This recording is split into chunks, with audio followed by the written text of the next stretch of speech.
Hello and welcome to another Warcraft the audio commentary. Today we're going to be watching game 2 of the best of 3 WRL match between Forever Ted, spawning in as the the teal undead, and he is on the upper left side of the map, allied with, well, no, that's not him. This guy, teal. He's teal. Allied with Fly100%, spawning in as the teal orc in the lower left side of the map. This is Phantom Grove, and they're going up against Team ATF. We have ATF PO Chow, or Zhao, or Shao. I don't know how to say his name, so I'm calling him Chow. The light blue orc in the lower right side of the map, who is allied with ATF Leaf CJG, who is going to be spawning in as the light blue night elf in the upper right part of the map. And again, this is Phantom Grove. This is a 2v2 map. It's on ladder. I don't really personally like it because it's got that weird fog that kind of messes with my eyes when I wear contacts. Currently I'm wearing glasses. Not a huge deal. But we can see Leaf going for a Keeper of the Grove first. It looks like he's doing a hunt build right there. Down here we can see that Chow is going for a Blade Master tech, a very fast tech. As you can see, getting that shop done. We might be seeing, we're definitely seeing a very fast tech from him. Maybe he wants to get a fast second hero, and maybe we'll see a very strong Huntress tier 2 push. We might see that. Down here we do have Fly100% going with a pretty standard, once again, Blade Master Grunt build. Gonna go ahead and use that Blade Master to try to kill this Scout Wisp. Will he be able to do so? No, it's going to detonate, and unfortunately for him, he won't gain any experience, and he did lose 50 mana for the detonation as well as 75 for the actual this casting Windwalk to try to kill it with a backstab and a couple of hits. So close, but not quite close enough. And as you can see now, Chow is gonna run up towards to where this Keeper of the Grove is. Looks like they're trying to maybe do a really strong early tier 1 harass on the undead player, and if they do this, they will be able to prevent him from actually creeping out. It looks like Ted is expecting it. Very, very good sensor, and of course he has that Crypt Fiend way in the back of his base, knowing that if they come in here with the one entangle, that Crypt Fiend is going to die. So as you can see right here, just gonna go ahead and no units to entangle, and oh. Very unfortunate situation for the DK though, with that Blade Master currently on him as well as an entangle. Not going to be able to really run away. Just going to nuke the Keeper of the Grove as well as use those 2 skeletons and just trying to do as much damage, get the Keeper of the Grove out of here. Of course, there is one tiny problem. He does have healing salves as well as a Clarity. He's done go ahead and use 1 healing salve, so we might see a Coil being on him just to force him to run away. Of course, we're going to see a 2 Fiend tech now from Ted. There's really no point in making any more units at tier 1 when you have this sort of a harass on you. Either you make a bunch of units to survive a big tier 1 push if that's what you think is coming, or you tech as fast as you can because you're not going to be able to creep until you're pretty much tier 2, or they decide, we're bored, let's leave. So those are pretty much your options. Over here we do have Fly just coming in here, trying to harass Chow's base. He does just going for those burrows right now. Those burrows, of course, are going to be able to hold with just a couple of peasants, repairing them on each. Looks like 3 won't be quite enough to hold off this. Of course, as you can see, that Blade Master is currently stacked on top of another Grunt, and that does allow him to have multiple units hitting this. He could have had it right there where that peon is, but hey, whatever. So that's just what's going on right there. As you can see, trying to micro these peons to get more peons allowed to repair at the same time, as much surface area as possible for repair. And it looks like that burrow is actually going to hold, and as you can see, he is going for a Shadow Hunter second. Up here we can see the Night Elf player, of course, just going mass hunts, getting Ultra Vision Research, a very important upgrade.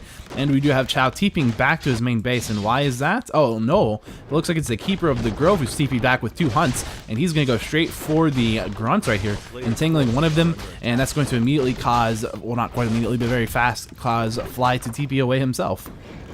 Indeed, you can see a beast area is going down for Chow at this point. As you can see, his lumber starved, so he cannot make a second tier 2 building just yet.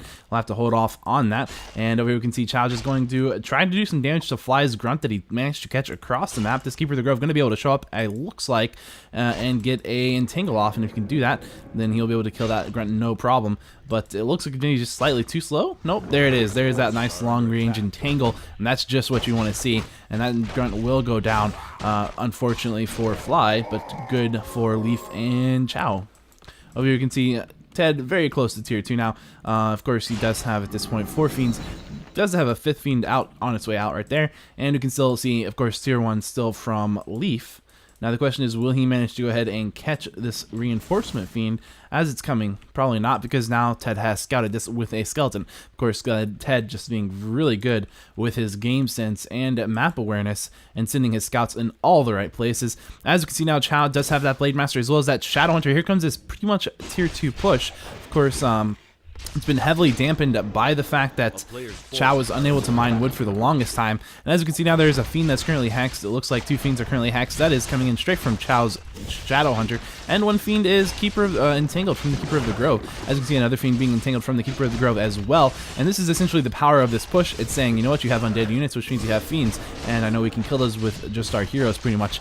Because unless you have level 3 on your Death Knight, and you don't have level 3 on your Death Knight, so we're going to go ahead and do a really strong tier 2 push. If the Orc had units right now, if Chow had units right now, this would be a much stronger and scarier push. But as you can see, it's still pretty strong and pretty scary just with what he has. So really good play though by Fly, perhaps even winning the game by harassing those burrows.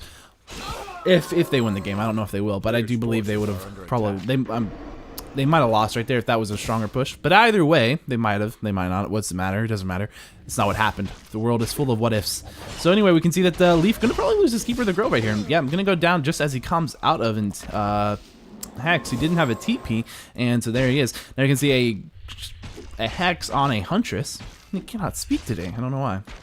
But anyway, we have a Hex on a Huntress. That Death Knight is level 2. He does have a Clarity, about to have that full Clarity being used. And there are Wind Riders on their way out from Chow. It looks like dual Bestiary. Wait, no. 1 Wind Rider. Maybe that's just a fake Wind Rider. And then Raiders coming out from Chow. Yes, indeed. Of course, that 1 Raider will be able to do a little bit of damage if Ted does not currently have Web. I don't think he does. I don't think he's had time to research Web. And so that's going to be helpful. But of course, there is a Shadow Hunter as well as a Dark Ranger now as Ted's second hero. They're trying to do a really strong push right here, potentially in the game if they can. And that's pretty much the only reason I can see them going with Dark Ranger second. Looks like Chow about to lose his Shadow Hunter. Down goes the Shadow Hunter. Of course, there isn't Web just yet researched, so that Wind Rider is going to be in the air. But the problem is, 1 Wind Rider by himself doesn't do a whole lot. Of course, you can see, looks like Fly building a very aggressive shot. Fly does have a Raider out now. He may have Ensnare research soon. And here comes the Ensnares from Chow. Gonna go ahead and kill one of those fiends from Ted. And you can see Leaf's losing a hunt right here, it does look like. And it looks like Dark Arrow has been the first pickup for this Dark Ranger, which means he's going to go for trying to get a lot of little units here, a lot of little skeletons. The more skeletons, the better. Of course, Leaf has brought in 4 Wisps right now to go ahead and start dispelling if he needs to. Detonating, dispelling. We're going to see one of those Wisps was focused down. You're going to see the rest of them going ahead and dispelling, trying to get rid of those skeletons, trying to drain the mana on these heroes. And we just watched the Keeper of the Grove die. And of course, we do have Web has been researched right as a second Wind Rider comes out. That's unfortunate for Chow. But now we can see Fly about to lose the Blade Master. The Blade Master does go down. Will he lose another Raider as well? He might. Looks like he will, because that is a bunch of Huntresses chasing it. And indeed, there it goes. You can see a Wind Rider will drop down, giving level 2 for Fly Shadow Hunter. Of course, Fly Shadow Hunter has now been ensnared. Of course, he's very, very close to his shop. There isn't enough gold yet to buy a potion, but we'll go ahead and pick up a healing salve regardless. Not really too concerned about that. As you can see, it looks like Chow's going to be able to hold it. Chow and Leaf holding this pretty well, in all honesty. Yeah, of course, Chow has pulled some peons using those as well. Not a bad idea. Just going to see another ensnare on that Shadow Hunter right there. As you can see, another Leaf coming in with another Huntress here. I'm going to go ahead and kill another Fiend. And now focus fire on Chow's Blade Master. As you can see, very close to level 3. Will we see another unit go down, giving level 3 to him? That would be very possible. Right here, we might see this Raider going down. Will we see this Huntress going down as well? No, it looks like the Huntress will be able to back off, and that's really good play from Leaf and Chow. Good job to defend that. That was a very big push. We've seen 2 very big pushes in this game so far. We're going to see a nice deny from the Keeper of the Grove on that Archer right there. And indeed, this is anyone's game. As you can tell, we just see that, let's look and see what is Fly doing.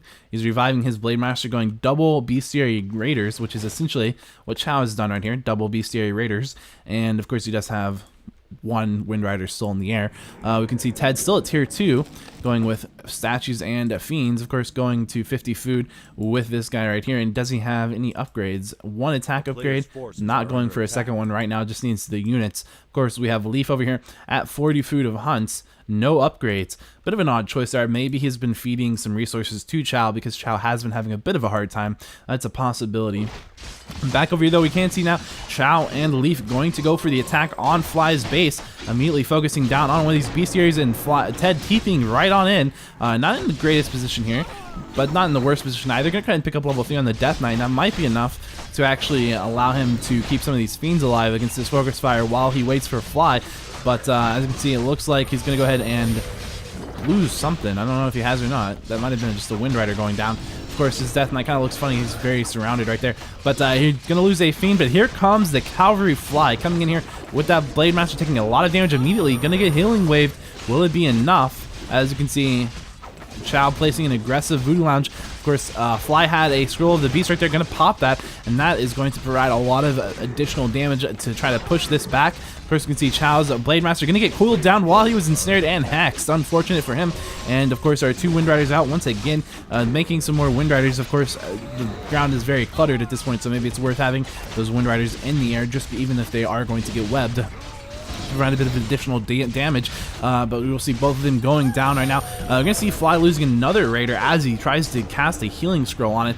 Here comes that Wispin from Leaf to go ahead and dispel a bunch of those skeletons, as well as some of that Roar, and drain a little bit of mana. We're gonna see that Hex on the Keeper of the Grove. The Keeper of the Grove getting coiled, and he will go down. Good game is called from Chow and Leaf. So there you go. WRL 2v2 between Ted, Fly, Chow, and Leaf, and congratulations to Ted and Fly. They did win 2-0. Congratulations. If you missed game 1, you can click right there. It's not nearly as exciting as this one. I'm just gonna warn you, but hey, maybe you enjoyed it. Maybe if you watched it, I don't know. And I just realized I kind of did spoil things, but you know what? I'm sorry about that. That's my bad. I probably shouldn't have said the score. Hey, whatever.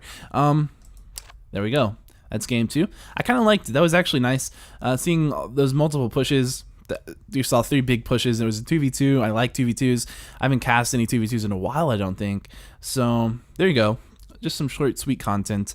And I'm about to move back. There's actually been a bit of sickness in my house right now. The flu going around, so I've been busy. Yeah. So I'm not trying to make excuses, of course, you know. But I haven't been posting a lot of videos, and I just figured I'd tell you guys why. You know, it's the flu's in the house, and I'm trying to be quiet at night so people can sleep and rest. And then during the day, I've been busy cleaning and stuff. So it's like, but hey, anyway, regardless, here's some content. Hopefully, I can even do a co-cast with Bidu tonight or tomorrow. We were planning to do one yesterday. Unfortunately, he has got a new job and he went to work. So we'll see. We'll see if we can do one tonight. So possibly we might even have more videos coming up tonight. Not gonna make any promises there, but we might. So maybe you guys will get some more content. And I like the co-cast, and it seems like a lot of people do too. So we'll see how that goes. And I'm gonna stop rambling now because I am definitely rambling. I will see you guys next time.